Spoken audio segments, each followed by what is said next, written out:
pinaka-pet peeve ko ay yung binabati ka, hindi ka kinakamusta, kundi babatiin ka ng, ang taba mo! Yun. You meet them 20 years later. Tapos yan, yung usually mabaya, hoy, ang taba mo na!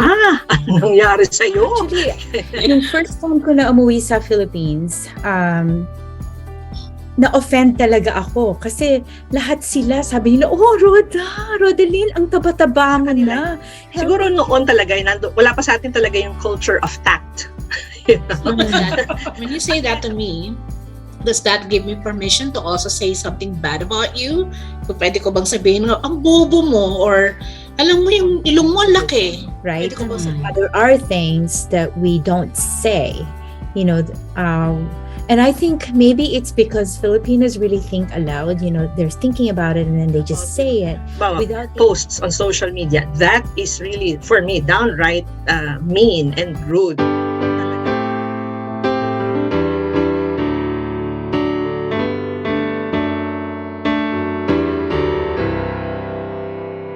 Hi, I'm Christy Domingo, and with me are Rhoda Trail, Kawai, Rhoda, and Joi Irong.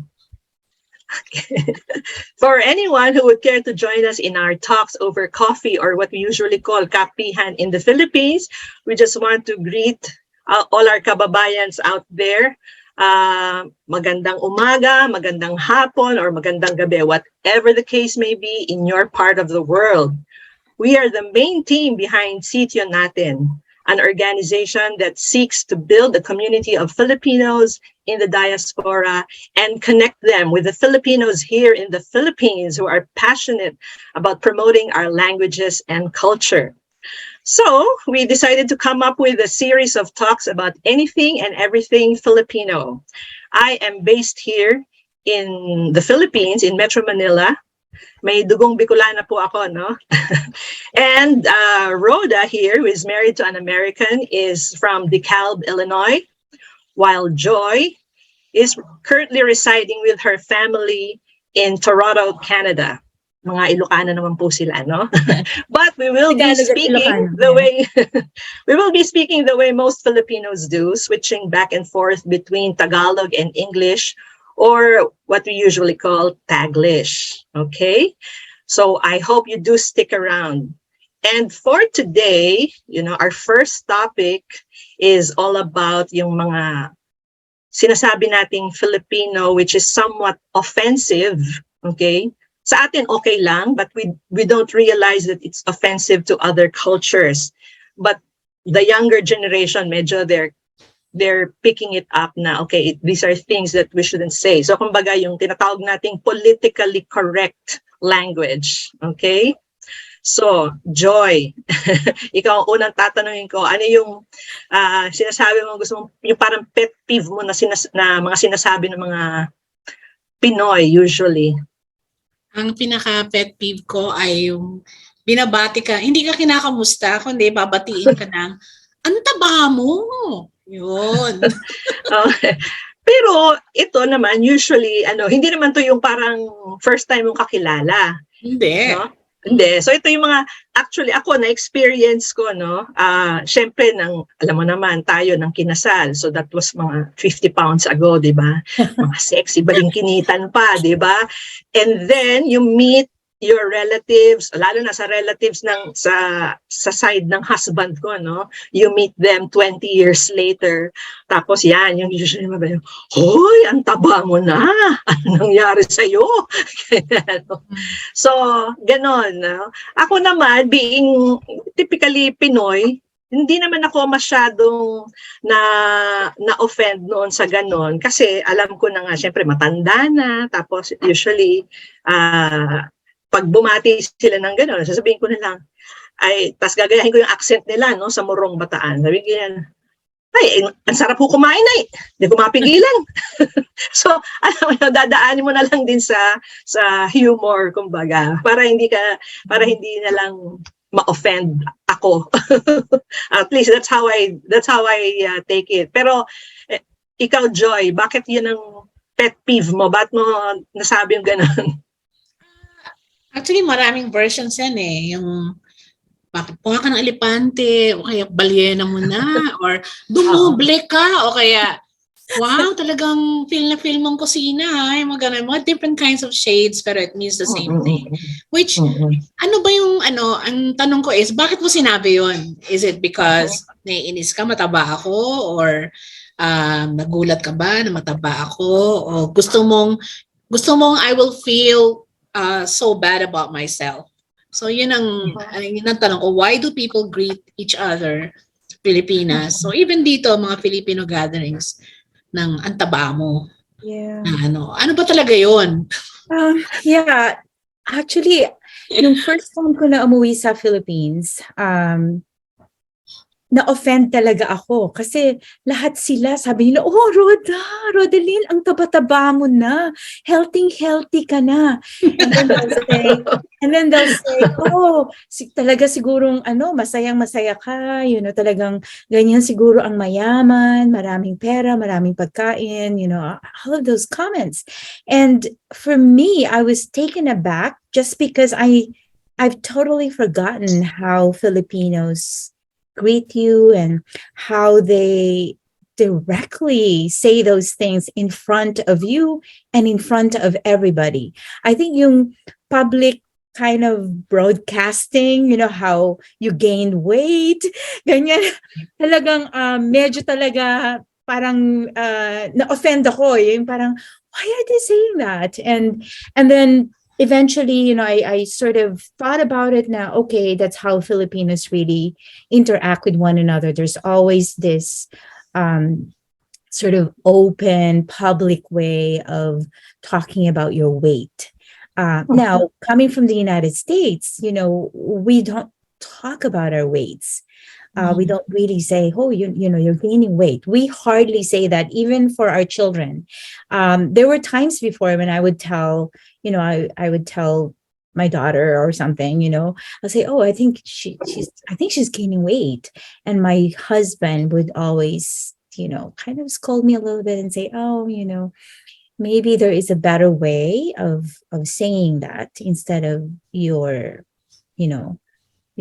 gain weight. And so, what's the root, right? Bakit kaya ganito yung pagbati ng mga Pilipino sa isa't isa, right? Unta ba natin ngayon ang ganda ng suot natin, mga ganyan. Why, is it because yung meron tayong social perception of how one should look? Is it, are we equating gaining weight with happiness, or being thin with having a lot of problems, or something like that? But I think there's also a change now too, because before it used to be like, oh, you've gained so much weight, you must be happy, right? But now I think it's different. I think right now there is a lot more celebration when you are thinner, and as you get older, that you've maintained your body, just because that's how people see beautiful people in social media. I'm not so sure. What do you guys think? I'm just kind of thinking that maybe noon parang mas positive yung pag nag-gain ka ng weight, pero ngayon parang it's equivalent to not caring for yourself, or ako, tingin ko naman, like for example, pag yung matatanda, talagang sa kanila, siguro noon talaga, wala pa sa atin talaga yung culture of tact. Taklesa talaga, yung matatanda, di ba? Yung they'll just blurt it out, they'll just say whatever they feel like saying. Yun talaga yung naturalesa talaga ng mga matatandang Pinoy, no? Yun, medyo cultural yun. Pero in a way, I think it's a generational thing now, no? Kasi I remember, yun nga, when my husband, nung nag-attend kami ng, of course, family reunion, ganyan. So may pamangkin ako na we haven't seen in a long time, in siguro mga 3 years, 4 years, ganyan. Tapos, ang bahati niya, uy, lalaki to, no? Anong nangyari sa'yo? Taba mo na. So, ganun yung naging bati ng, excuse me, ng husband ko. Mhm. And then, all my kids, I have 3 boys, tinitigan talaga nila yung tatay nilang ganyan. Tapos, later, hinila nila, and they ganged up on him. And they said, Papa, you're not supposed to say such things. Ganyan, kasi that's rude. Ganyan, that's mean. Pero, sabi niya, bakit? Nagulat lang naman ako eh. Sabi niya, nagulat lang naman ako dahil hindi, kasi talaga naman, hindi naman siya ganun noon. So parang, in 3 to 4 years, tapos ganun na yung nilaki niya, di ba? So ako naman, concerned lang ako dun sa health niya. Yeah? Kasi nga, yung asawa ko may pagka-health advocate siya. Yung sinasabi niya na, yun nga, the circumference of your waist always has a bearing on the status of your health. Kaya talagang maski sa mga anak namin, talaga niya, palagi yung exercise, gano'n, reminding them about eating less, ganyan, Kaya napansin ko lang pati doon sa mga doon sa mga pamangkin ko. Halimbawa, inanuhan sila nung mother nila o nung father nila na anak, medyo awat-awat ka sa pagkain. Ganyan. Medyo maano ka na. Kahit gano'n ang pagkasabi, tapos parang, naman, papa naman, daddy naman, mama naman. Alam mo yun? So they really take offense. Kasi parang nila na, hayaan mo lang, ako nang bahala. So yung ganon. So parang sabi ko nga, maybe it's a generational thing. Pinag-uusapan nga namin mga parents naman, hindi na ba pwede natin paalalahanan yung mga anak natin na mag-reduce sila kung halimbawa kung halimbawa medyo gaining weight na, masama ba yun bilang magulang na So yun yung parang dilemma naman ko naman as a Filipino parent kasi parang sila, for them, parang body shaming yun eh. Yeah. That's the term that they call it. Body shaming pag inana mo. Pero parang as a Filipino parent na meron ka pa rin nung kaugalian nung sa dating wala ba akong karapatan na sabihan ng sariling anak ko? Concerned lang naman ako, no? Ganun. Concerned lang naman ako na, oops, medyo tumataba ka na or Pero parang they take offense, So, I don't know. Siguro kasi nga, dito talaga iba. Jan, Joy. Dito kasi, pag inoobserbahan ko yung mga ibang lahi dito, especially the white people, hindi ko sila nariringgan na, you're so fat. Wala akong maringgan ng ganon. You know what they always say? Kahit na mukha kang ewan, they will still say, you look great. It's just an automatic thing. You look agree. Fabulous. Yeah. You look amazing. Kahit na nakapambahay ka lang, you look amazing. Ganon sila. I mean, very positive. I agree. Sobrang positive sila na Nung una ko dating dito, parang hindi ako sanay eh. Parang ako, fabulous, parang ganon. Kasi nasaanay ako na, yun nga sa Pilipinas na palagi na ang taba mo, ang payat mo, whatever, di ba? Palaging pintas agad yung yung bati sa'yo. Ang question ko kasi, when you tell someone ang taba mo, is that synonymous to ang pangit mo? Or, that's a good point. Yeah. Yeah? That is a good point. Why did you say that? I mean, are you really concerned? Kung concerned ka sa health ko, di bigyan mo ako ng exercise gear or whatever. Lalo na kung nakikita lang kayo, 20 years kayo nagkita, sabihin mo yon, right? And does that, and when you say that to a person, when you say that to me, does that give me permission to also say something bad about you? Kung pwede ko bang sabihin, ang bobo mo, or alam mo yung ilong mo laki, pwede ko bang sabihin yon? Siyempre may offend yun, di ba? Yeah, pero sa akin naman, kasi yun nga, yung context, that's why I asked, randomly ba, sasabihan ka ng ang taba mo, di ba? Parang ang lang naman yan is, first of all, there's this level of relationship na na-establish na. You don't usually say that to anyone na uy, ang taba mo. Yun talaga, that's really mean. Pero pag halimbawa, kamag-anak mo, yung somebody you're intimate with, and then you say something like that, siguro ang premise doon is, yun nga, nabigla lang sila na, oh, you really look different now. And siguro, comparing it to their image of you way back. So parang, it's an honest, lang talaga. But do we need the honest remark though? Yeah. I yeah, Sige, sige, kayo muna. yeah, I'm not so sure if being honest in a public way is a good thing, right? There are things that we don't say, you know, and I think maybe it's because Filipinos really think aloud, they're thinking about it and then they just say it without the intention of maybe hurting the other person, right? But for me, I also think that there is something about the psychology of Filipinos. I was saying earlier about body perception. What is that body that they perceive to be beautiful or nice? And so then, because they have that perception, they then, they publicly body shame people. And you see that also, I think, on social media.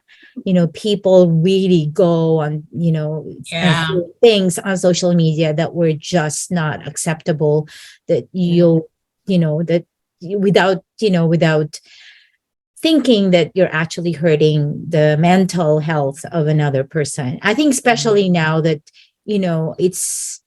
there are a lot of studies now that would point to body shaming on publicly, that actually lead to mental health issues. And I think it's also because, and I don't know, maybe it's just my observation of Filipinos. I didn't really think about this before, but as I am preparing for our discussion tonight and today, I was just thinking that maybe there is also greater emphasis on appearance, in the Filipino culture, what you look, what you wear. I noticed, and I don't go to malls, and you can ask my husband about it. Like, I hardly go to the mall. Like, I hardly buy anything at the mall. But when I go to the mall, I see a lot of Filipinos, like outlet mall. I see a lot of Filipinos. They buy all these brands and, and all these things that would give you give one's perception of wealth and beauty and all of that kind of things, because there's such an emphasis on appearance, how you should look, how what you should weigh, what you should wear, what shoes you should have, what bag you should be using, that kind of thing. Again, I think I'm not being critical in a sense that maybe that's a bad thing or not. It's more of just an observation that I have, that maybe this perception of what one should look and what one should be wearing, or what body you should have is really has a relationship on this comfort in just body shaming other people, that it's such a big part of everyone's conversation. And nobody is calling on anybody publicly. I haven't said anything publicly and say, hey, don't say that. I haven't done that because I'm not so sure how to say it. Kasi minsan, pabiro, di ba? Parang, nagbibiro. Or they'll say, nagsasabi lang naman ako ng totoo. Right? And that's the hardest part. What do you mean?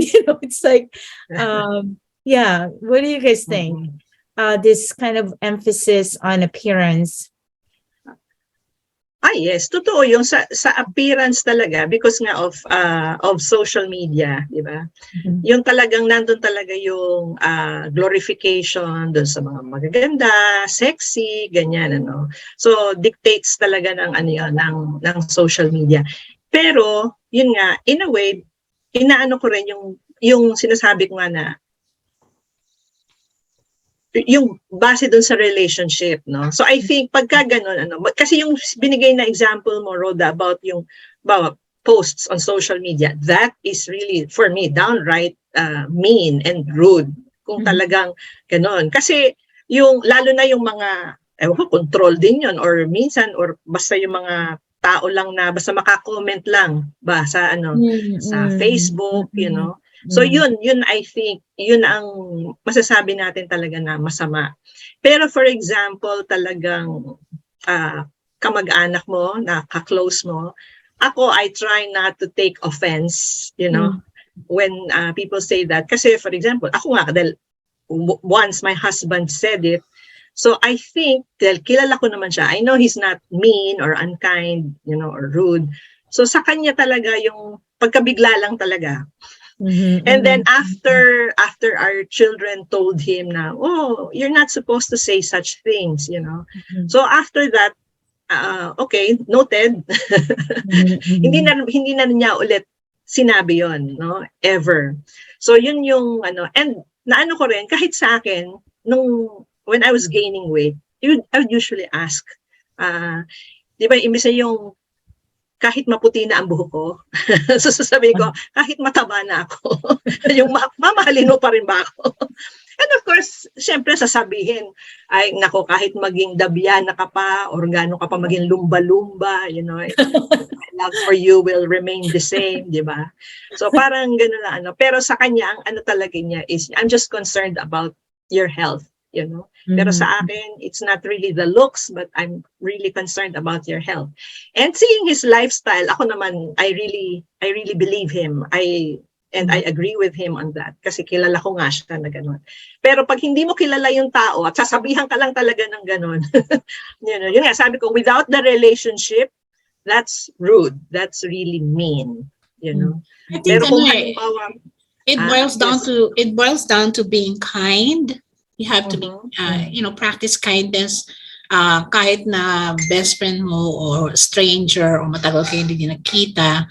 So, kunwari talagang nagulat ka talaga, talagang as in napaka-slim niya noon and then now, super duper na siya.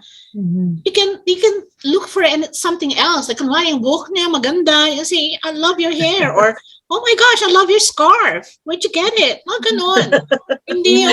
hindi yung weight agad. Kasi, kaya there's a lot of girls and women na insecure. Sobrang insecure nila sa sarili dahil feeling nila mataba sila, pero minsan titignan mo, hindi naman mataba. And I remember there's this Dove commercial. I don't know if you've seen it. There's 3 little girls. Lagi silang tinutok sa mataba sila. Di ba gano'n naman yung Dove commercial? They empower. Yes. And then and then parang yung ending ng commercial na yun is they begin to accept themselves, body weight and all. Na you don't have to be mean to yourself as well when people are mean to you. So yeah, I love that commercial kasi you can't define a person by his or her weight. That's just one. Or looks in general, di ba? Or looks in general. Hindi yan siya yun. Ano lang to, shell lang natin to. What's important is yung inside us, right? So, para sa akin, ganoon. Kung natutukso ka, pigilan mo ang sarili mo, kung makita mo, tumaba yung friend mo. Find something else, itsura niya or whatever, visual rin, kalutang sinabi ko, na something nice. Kasi napansin ko sa ibang kultura na maghahanap sila ng oh, I love your bracelet. Kahit basta wag ka lang mamimitas. Diba? Kasi parang yan alam mo may mga joke ang Pinoy dyan na, oh, maganda ba? Matangkad. Hindi maganda ba siya? Mahaba ang buhok. Oo. Ewan ko kung narinig nyo na yung mga ganun joke. Maganda ba siya? Maputi. Maganda personality. Hindi ba ganun? So parang ganun naman yung niya na yun ang parang sa akin yung Filipino response to that parang yung yung ganun yung ng trying to find something Kasi we also need to be careful then. Malay mo may ina-undergo na health condition yung tao kaya siya nag-gain ng weight, or maybe may psychological or mental problem siya kaya nag-gain siya ng weight. Kaya dapat mag-ingat, hindi dapat agad-agad na, taba mo. Ganon. Pero how about yung mga ibang girls naman na actually relatively they're really slimmer than most, no? Tapos sabihin, hi, ang taba ko na. Tapos parang pag meron ako mga office mates na gano'n, so anong gusto mo sabihin? Mga dabya na kami rito, yung ganyang katawan sa'yo, tapos yung ganyan, lagay na yan, taba ba? Mataba na ba yan? So ano na nga tingin mo sa amin? I think a lot of those kinds of women, inuunahan na nila. Kasi nakikita ko yan sa mga artista when they post their pictures on IG, inuunahan na nila na, laki ng puson ko, ganito. Wala mo makitang puson. Pero inuunahan na nila. Kasi alam nila how mean some Filipinos are, right? Yeah. So, well, some, not just Filipinos, but some people, right? Yeah. Yeah. But I think karamihan Filipinos, yung mga ganyan na comment on social media and even on just, I mean, I've heard people, for example, when I'm in public places and then there are Filipinos there, they kind of talk to themselves and say, tingnan mo nga yun, ang laki-laki niya, ganun. I mean, they talk to each other but then they are criticizing other people. And so it's, you know, like what you said, Joy, you know, hindi mo alam na baka may sakit siya or, you know, or meron siyang pinagdaraanan na kailangan niya ng siya ng weight, you know, in Tsaka isa pang natutuwa ako sa ibang kultura is wala silang pakialam, baka bathing suit sila kahit na mataba sila. I agree. They don't care. Kasi nga, nobody will say anything about it. Hindi katulad when you go to the Philippines, takot ka mag-swimsuit kasi alam mo may mamiminta sa'yo, right? Or takot ka mag-sleeveless or whatever. Para yung mga matataba, walang right na magsuot ng mga sleeveless or ng swimsuit. Para bang sinintensyahan na nila, hindi ka pwede, mataba ka eh. Parang ganun. So, pero pumunta ako, my first time in the States noon, nagulat ako na they just wear anything they want. What freedom, di ba? Yeah. I like that freedom na they don't care kung ano suot nila, right? So yeah, I totally agree. Kasi sa Philippines, di ba? Nagti-t-shirt pa tayo sa, you know, t-shirts on top of our swimsuits, right? Nahihiya tayo. Kasi parang nahihiya tayo, ipakita natin yung katawan. I mean, for us, it's also modesty, right? Pero I think it's partly, I mean, nowadays, I think it's partly because, yun nga, meron tayong perception kung ano yung dapat na katawan natin. O katawan na maganda, katawan na kinahahangaan ng mga, you know, ng mga ibang tao. Pero dito, tama ka, pumunta ka sa beach, kahit ang lalaki nila, okay lang. Lakad lang sila, naka-two-piece pa sila. Wala nang, kumbaga tayo, naglalakad tayo, nakatwalya na, may torya pa dito. I mean, it's like, tapos, you know, we're also really unkind to ourselves, you know. I parang nahihiya tayo na ipakita natin yung katawan natin. But in the US, it doesn't matter. You know, you can... Pero dito naman ngayon sa Pinas, dumadami na rin talaga. Nagkakalakas loob na mga kababaihan. Good. You know, regardless of size, you know, they're willing to show more skin. Sa mall, marami na ako nakikita na dito naka-sleeveless sila or naka-shorts, you know, even if masabi natin they're on the obese side, no, pero they don't really mind, no. So yun yung napapansin ko rin. So kaya nga sabi ko, siguro generational din, no, because ngayon na sa panahon na to, di ba, hindi kagaya noon pag halimbawa nagsuot ka ng ganyan, uy, ang lakas ng loob, ang kapal. Ang laki ng braso. Mga ganun-ganun. Ang ng braso. Ang tiyan. Di ba? Hamon. Di ba? Noon, naalala ko sa office pagka ganyan, halimbawa yung mga mana na naglabas na, kasi mga guys dun sa office, gusto nyo ba ng bacon? O kaya gusto nyo ng lechon? Doon na yun. Oh my gosh, yeah. Pahigain nyo na si ganyan doon sa Yeah. Nakita nyo ba yung suot ni Nako, nakalitaw lahat ng mga pata. It's crispy pata day. Mga ganyan. Actually, yung mga boys talaga, mas mean sila.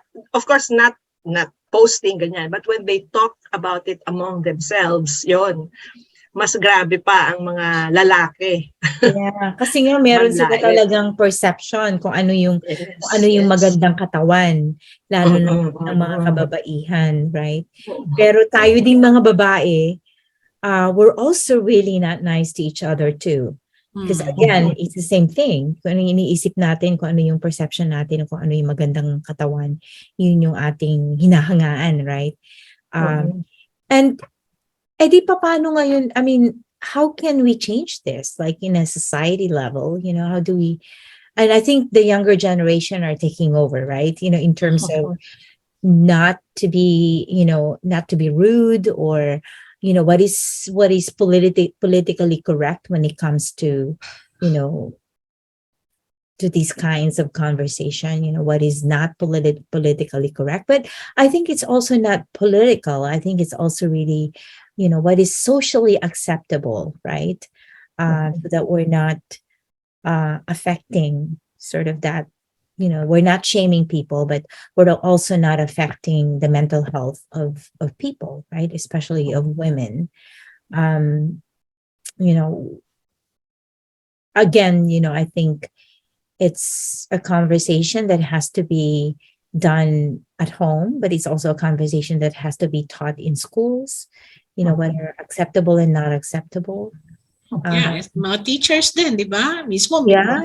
mismo teachers pa nangunguna. Oy, Taba, ali ka dito, di ba? Yeah. I mean, it's like my nephew went to De La Salle Green Hills for high school, and he was kind of in the heavy side. I mean, he wasn't like fat, but he's kind of in the heavy side because he has asthma, and so he had been taking a lot of medicine when he was younger.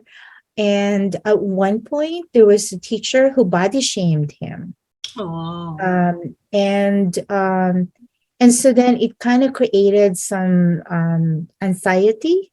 And so then my sister and her husband actually went to the principal, and they actually complained. Wow. Yeah, it was like, and my sister was emotional about it, and because my brother-in-law was a lawyer, he's a lawyer, and so he's like, we can sue you for what you have done, or what you have said.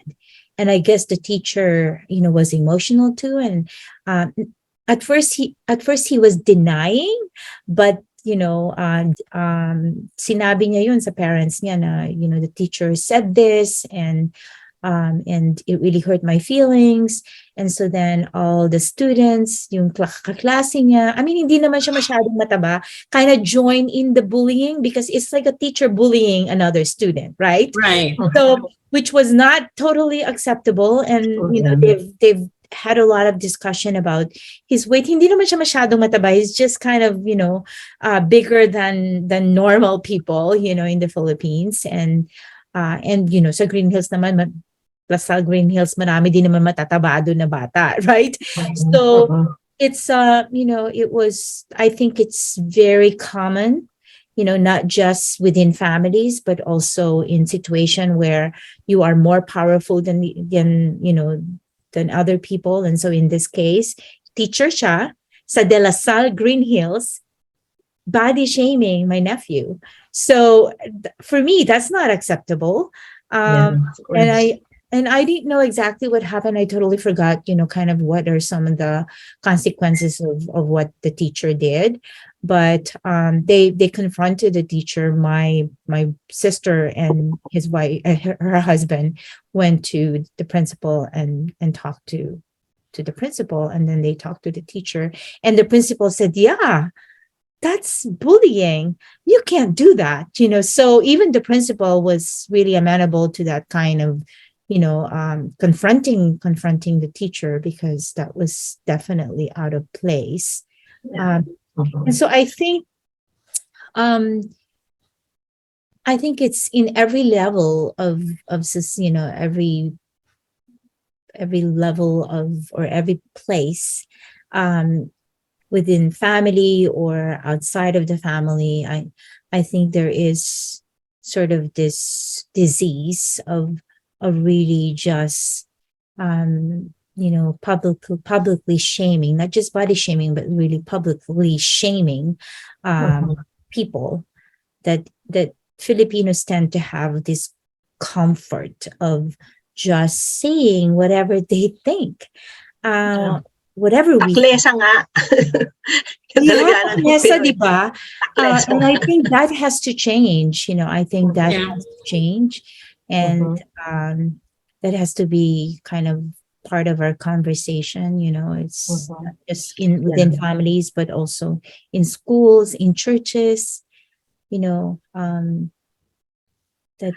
should be one that needs to stop. Especially as we move towards globalization, siguro yun, as we get exposed to more cultures, di ba? Kasi marami talaga tayong mga sinasabi na hindi tayo aware na ano yun. Like for example nga, yung, uy, magkano sweldo mo? Di ba? Yeah. So syempre sa ano, it's a no-no for others na no, that's something supposed to be confidential, ganyan. Pero dito, parang ordinaryo lang na nagtatanong ng ano, or halimbawa, sakit, no? Sa Pinoy, uy, ang sakit mo. Anong ganyan. Pero of course, dyan sa US and Canada, talagang big it's deal yun, di ba? That's taboo. So yung privacy talaga na ano. Pero dito, we are really more open about discussing our medical conditions. Yeah. So, yun, ganon. So I think, yun nga, yung aspeto na yun ng ano, siguro dun lang sa mga parts nga about yung sa physical looks talagang yun nga offensive and mean, ganon. Pero yung kaugalian talaga na ano, yung pagiging, yun nga sabi nyo nga, yung pagiging open natin, you know, na we just say anything outright, ganon, walang palabok, walang ano, boom! Diretso. Kasi nga sa atin, parang baliwala lang yun. It's just one of those things that we talk about normally under the sun. Yeah. So parang ganyan. We can be authentic. We can be both authentic and kind. Pwede mo naman pagsabayin yun, di ba? Ako naman na may advice for parents, those na ano, I think we as parents we should be careful when we say things like that to our kids kasi it lasts for years. Kahit na pumayat na yung bata, isip pa rin niya, mataba pa rin siya because araw-araw niyang naririnig na mataba siya, right? I have a lot of friends na ganun. And then I have a friend na constantly his mom would always tell him, ang taba-taba mo every day. And then ngayon, matanda na siya. We were looking at our childhood pictures and he's like, I wasn't even fat kasi you were looking at his pictures, di siya mataba. I mean, now that we're looking at the old pictures, sabi niya, why was it that my mom always said na mataba ako? Just because I'm a little bit heavier than my sister didn't mean I was fat. So, titinang ko nga rin yung pictures parang, bakit kaya ganon? And I remember when I was young, when I was a kid, palagi akong tinutokso ng mga kamag-anak ko sa lips ko. Ang tawag nila, African lips daw ako. Kaya every time na dumadal ko, Afrikano, yung bibig niya, Afrikano, kapal, ganyan-ganyan. And I carried that until high school na parang hiyang-hiya talaga ako sa lips ko. Hindi ako nag-lipstick, mga pictures, ganito ako, mga ganon. Pwede itago lang, hindi ko talaga ine-expose. Patatawa ako, ganyan. Kasi nahihiya talaga ako sa lips ko because I thought I looked like an African. So, pareho ng racist, no? Racist lahat na.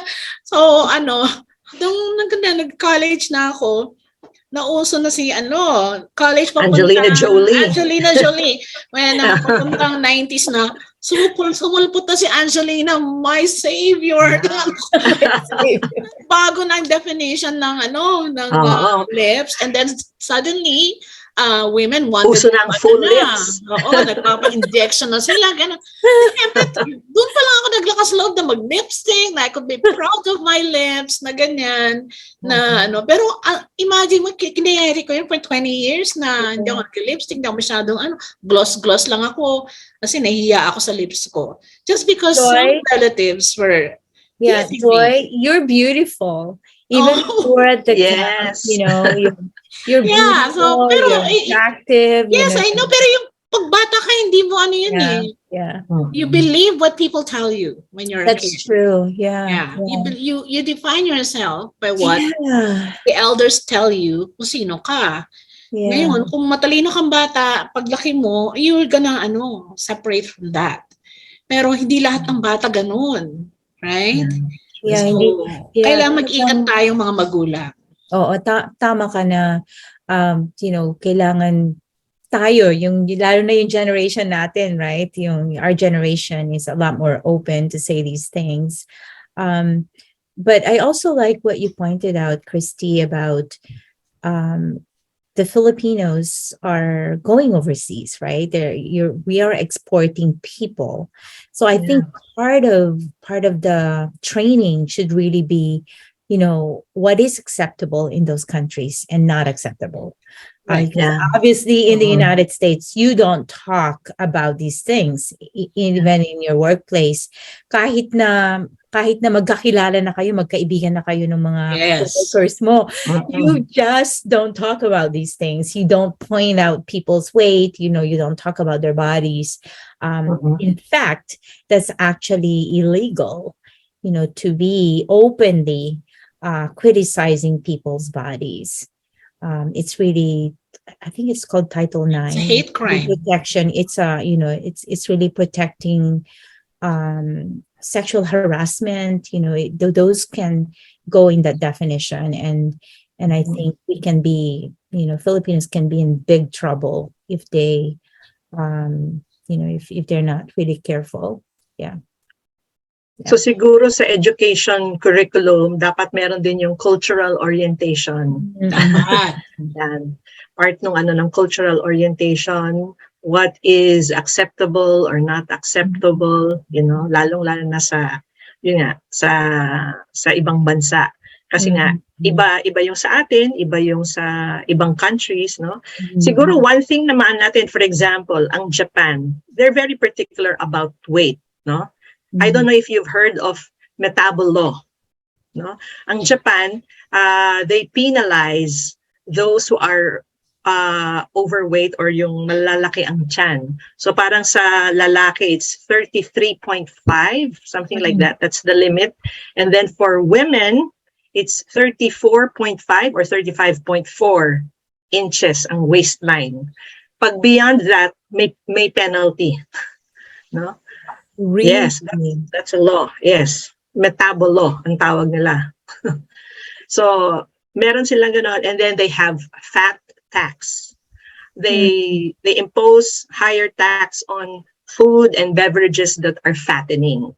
That's Kasi nga sila, ganon sila ang nila talaga, dahil yung nila sa health.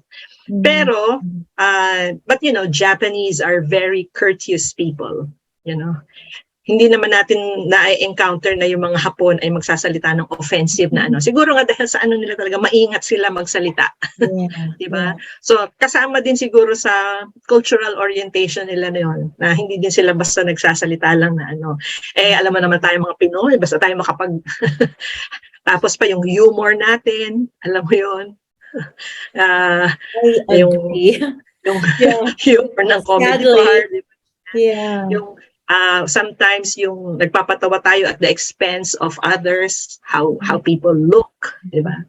So yon. So siguro on yung tanong ni Rhoda kanina nung what can we do about it, siguro yun ang on cultural orientation to be integrated into the curriculum.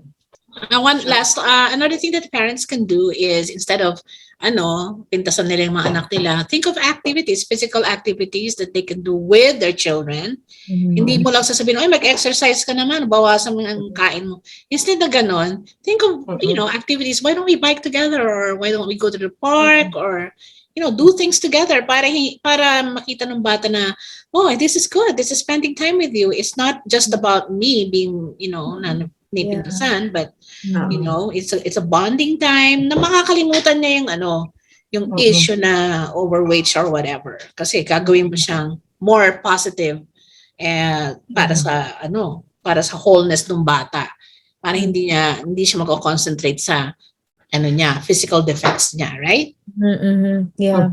There should also be an effort of, if really people are, Filipinos are gaining weight, or something, maybe there could be an effort in public health policies that would actually... Yes, yung kagaya nga sa Japan, that's really public health policy, di ba? Yun ang maganda. Yeah. Kaya lang, what would be an acceptable body image, right? So what is actually that? So again, it goes back to what I was saying earlier about body perception, right? This, what we perceive as a beautiful person or a beautiful body physically, what is that? Hindi, siguro parang kagaya sa Japan, they have, yun talaga, meron silang specific measurements. Your waistline should not go beyond this. Ganyan. It's not healthy if you have this waistline. So yun, they penalize people na ano. Pero I think isa pang ano nun, dapat proportional din sa height. Di ba? Siyempre. Lugi yun. Dapat proportional naman din sa height. I agree. Yeah. Yeah. But at the same time, I also like what Joi was saying earlier na, just be kind. And body shaming is definitely not a kind thing to do. So I think we can find a way to appreciate other people in other ways, right? And greet people in other ways and saying, "Oh, taba natin na," or something like that. We could just say, "Parang dito, wow, you look lovely today. You look great today. You too, your top is really beautiful, or your shoes look so comfortable." Kind of find a way to appreciate other things other than their weight or their bodies. Spread joy. Spread joy, yeah. Spread joy. And encourage, right? And really just celebrate people. Because there are people who just because of their genes or because of their health, sometimes they are heavier than us, and we don't know what everyone is going through. So siguro, Joi, it's time for you to wrap it up. Yeah, I think it's time thank to wrap you. up. Yeah. Thank you for listening and watching to Ang Sitio Natin with your hosts Rhoda, Christy, and me, Joi. We hope you enjoyed our conversation about being kind to people, but not saying things that are unkind. Hit that subscribe button, okay, and check it out. Check out our links and resources in the show notes. We value your opinions and suggestions, so please feel free to write in our comment sections. Okay, so what do we look forward to, Christy, sa next episode natin? Okay, dahil mahilig tayo sa mga pet peeves. Siguro next time naman, dahil mga English teachers tayo, so yung mga pet peeve naman natin sa English, lalo na yung sa inyo dyan, di ba? Yung mga for a while, no? Mahilig ang Pinoy magsabi niya, wait, for a while, pero Filipinos don't realize that it's wrong. So your turn to educate us on these matters, okay? Okay, that's exciting. So let's look forward to that. That's all for this episode, mga kasitio. See you next time. Godspeed. Bye. Okay. Bye.